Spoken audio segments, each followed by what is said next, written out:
வணக்கம். இன்னைக்கு பாத்தீங்கன்னா நம்ம கேரட்டை வந்து டீஹைட்ரேட் பண்றதை பத்தி நான் காட்ட போறேன். கேரட்டை வந்து பாத்தீங்கன்னா நல்லா கட் பண்ணியாச்சு.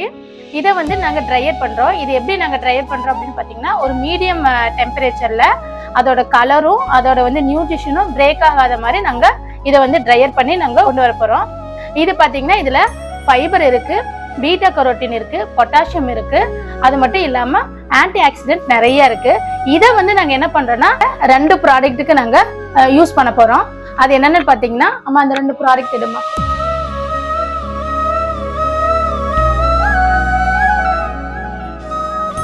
ஒண்ணு பாத்தீங்கன்னா கேழ்வரகுல ரவா தோசை மிக்ஸ். இதுல பாத்தீங்கன்னா கேழ்வரகோட மெயின் இன்கிரீடியண்டா நாங்க கேரட் வந்து டீஹைட்ரேட் பண்ணி செப்பரேட்டா உள்ள வச்சிருவோம்.